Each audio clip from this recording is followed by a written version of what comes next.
You're feeling like this gust of just like forceful winds. Metal getting twisted. Chaos.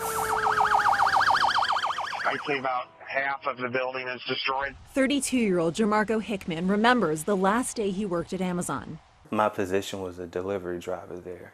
When he came back to the warehouse after a day's work, he made it inside. Oh, gosh. With minutes to spare.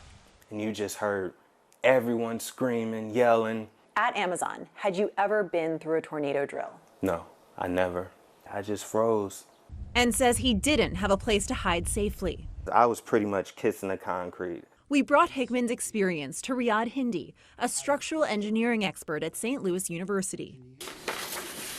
We showed him 34 photos given to us by the City of Edwardsville.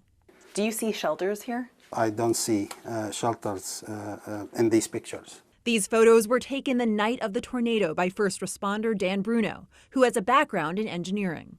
Bruno also put together this 4-page memo describing his concerns. Columns lifted out of the floor, significant structural issues he thinks may have contributed to the deadly collapse. What do you think we've learned from the collapse of that Amazon warehouse?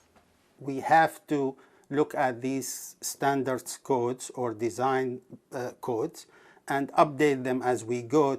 Here are all the tornadoes in the U.S. over the past decade.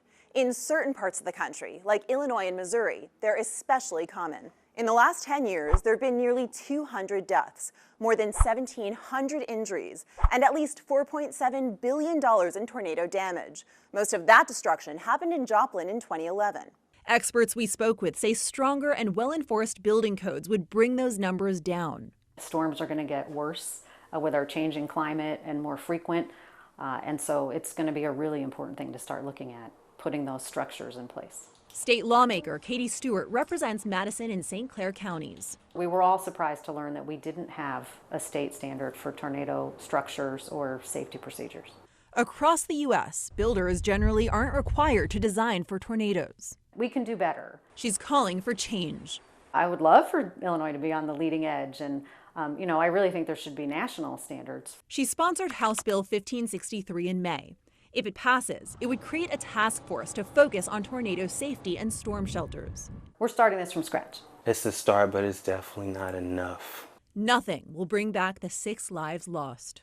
And it could have been prevented. Amazon says its warehouse was built to code to withstand 90-mile-per-hour winds. December's tornado packed winds around 155 miles per hour. If Amazon were to rebuild today, the codes would be the same. No storm shelters or structural changes required. For the I-Team, Vasan, 5 on your side.